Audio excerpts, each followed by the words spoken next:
സംസ്ഥാനത്തെ CPM-ന് വീണ്ടും വലിയ ചോദ്യങ്ങൾ. മുഖ്യമന്ത്രി പിണറായി വിജയനും CPM സംസ്ഥാന സെക്രട്ടറി MV ഗോവിന്ദനും വരും ദിവസങ്ങളിൽ ഈ ചോദ്യങ്ങൾക്ക് കൂടി മറുപടി പറയേണ്ടി വരുമോ എന്നാണ് പ്രതിപക്ഷവും മാധ്യമങ്ങളും സോഷ്യൽ മീഡിയയും ചോദിച്ചു തുടങ്ങിയിരിക്കുന്നത്. TP ചന്ദ്രശേഖരൻ വധക്കേസ് പ്രതി PK കുഞ്ഞനന്തന്റെ മരണത്തിൽ ദുരൂഹത ആരോപിച്ച് മുസ്ലിം ലീഗ് നേതാവ് KM ഷാജി. TP കൊലക്കേസിൽ നേതാക്കളിലേക്ക് എത്താനുള്ള ഏക കണ്ണി കുഞ്ഞനന്തനാണ്. കുഞ്ഞനന്തൻ ഭക്ഷ്യവിഷബാധയേറ്റാണ് മരിച്ചത്. കണ്ണൂരിലെ എല്ലാ രാഷ്ട്രീയ കൊലപാതകങ്ങളിലും കൊന്നവർ കൊല്ലപ്പെട്ടിട്ടുണ്ടാകാമെന്നും KM ഷാജി പറഞ്ഞു. കൊണ്ടോട്ടി മുനിസിപ്പൽ മുസ്ലിം ലീഗ് പഞ്ചദിന ജനകീയ പ്രതികരണ യാത്രാ സമാപന സമ്മേളനത്തിൽ സംസാരിക്കുകയായിരുന്നു KM ഷാജി. രഹസ്യം ചോരുമോ എന്ന ഭയം വരുമ്പോൾ കൊന്നവരെ കൊല്ലും. ഫസൽ കൊലക്കേസിലെ 3 പേരെ കൊന്നത് CPM ആണ്. കേരളത്തിലെ മുഖ്യമന്ത്രിയിലേക്ക് അന്വേഷണം വരുമോ എന്ന ഭയമാണ് ഇതിനൊക്കെ അടിസ്ഥാനമെന്നും KM ഷാജി ആരോപിച്ചു.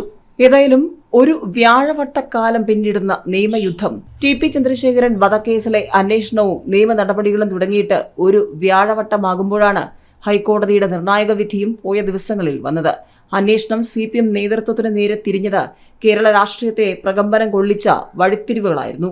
സ്പെഷ്യൽ പബ്ലിക് പ്രോസിക്യൂട്ടറായിരുന്ന CK ശ്രീധരൻ ആരോഗ്യകരമായ കാരണങ്ങൾ കാണിച്ച് പിന്മാറിയത് വലിയ വാർത്തയായിരുന്നു. കാസർഗോഡ് പ്രമുഖ കോൺഗ്രസ് നേതാവായിരുന്ന അദ്ദേഹം ഇപ്പോൾ CPM സഹയാത്രികനുമാണ്. പിന്നീട് P കുമാരൻകുട്ടി സ്പെഷ്യൽ പബ്ലിക് പ്രോസിക്യൂട്ടറായി വിചാരണ നടപടികൾ തുടർന്നു. പ്രോസിക്യൂഷന് പോലീസിന്റെയും മറ്റും ഭാഗത്തു നിന്നും വേണ്ടത്ര സഹകരണം കിട്ടിയില്ലെന്നും ആക്ഷേപമുണ്ടായിരുന്നു.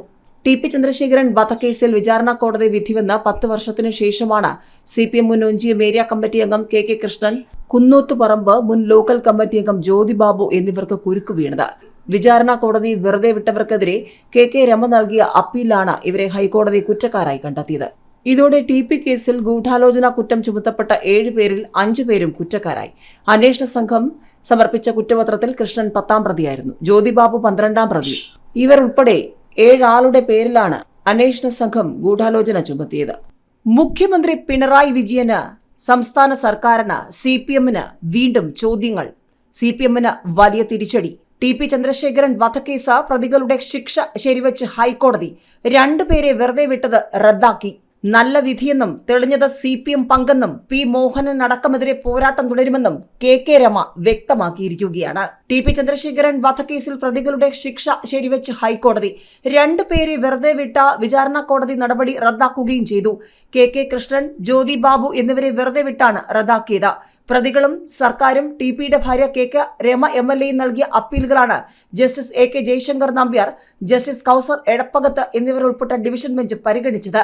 പ്രതികളായ MC അനൂപ്, കിർമാണി മനോജ്, കോടി സുനി, TK രജീഷ്, മുഹമ്മദ് ഷാഫി, അണ്ണൻ Sijith, K Shinoj, KC Ramachandran, trouser Manoj, CPM Panoor area committee അംഗമായിരുന്ന PK കുഞ്ഞനന്തൻ, വായപ്പടച്ചി റഫീഖ് എന്നീ പ്രതികൾക്ക് ജീവപര്യന്തം തടവും മറ്റൊരു പ്രതിയായ ലംബു പ്രദീപിന് 3 വർഷം കഠിന തടവും വിചാരണ കോടതി 2014 ശിക്ഷ വിധിച്ചിരുന്നു. PK കുഞ്ഞനന്തൻ ജയിൽ ശിക്ഷ അനുഭവിച്ചു വരുന്നതിനിടെ 2020 ജൂണിൽ മരിച്ചു. 36 പ്രതികളുണ്ടായിരുന്ന കേസിൽ CPM നേതാവായ P മോഹനൻ ഉൾപ്പെടെ 24 പേരെ വിട്ടയച്ചിരുന്നു. 12 പ്രതികളാണ് ശിക്ഷാവിധിക്കെതിരെ അപ്പീൽ നൽകിയത്. അതേസമയം പ്രതികൾക്ക് പരമാവധി ശിക്ഷ നൽകണമെന്നാവശ്യപ്പെട്ട് പ്രോസിക്യൂഷനും അപ്പീൽ നൽകിയിരുന്നു. CPM നേതാവ് P മോഹനൻ ഉൾപ്പെടെയുള്ളവരെ വിട്ടയച്ചതിനെതിരെയായിരുന്നു KK രമയുടെ അപ്പീൽ. P മോഹനനെ വെറുതെ വിട്ടത് കോടതി ശരിവെച്ചു. കുഞ്ഞനന്തൻ ഉൾപ്പെടെയുള്ളവരുടെ ശിക്ഷയാണ് ശരിവെച്ചത്.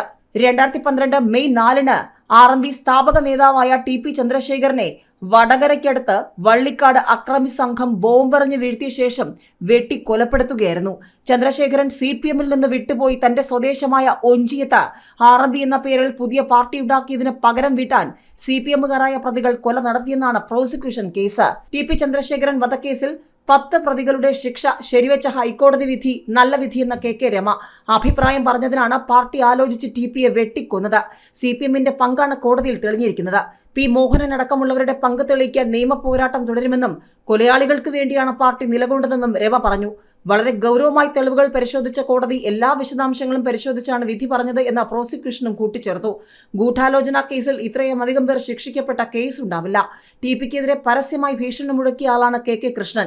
ജ്യോതി ബാബു ഗൂഢാലോചനയിൽ പങ്കാളിയെന്നും പ്രോസിക്യൂഷൻ. RMB നേതാവായിരുന്ന TP ചന്ദ്രശേഖരൻ വധക്കേസിലെ 36 പ്രതികളിൽ 12 പേരെയാണ് 2014 വിചാരണ കോടതി ശിക്ഷിച്ചത്. ഇതിനെതിരെയാണ് ശിക്ഷിക്കപ്പെട്ട പ്രതികൾക്ക് പരമാവധി ശിക്ഷ നൽകണമെന്നാവശ്യപ്പെട്ട് സർക്കാരും CPM നേതാവ് പി മോഹനൻ ഉൾപ്പെടെയുള്ള പ്രതികളെ വിട്ടയച്ചതിനെതിരെ KK രമയും അപ്പീലുമായി ഹൈക്കോടതിയെ സമീപിച്ചത്. ഈ അപ്പീലുകളിലാണ് 10 പ്രതികളുടെ ശിക്ഷ ഹൈക്കോടതി ശരിവെച്ച് ഡിവിഷൻ ബെഞ്ച് വിധി പറഞ്ഞത്.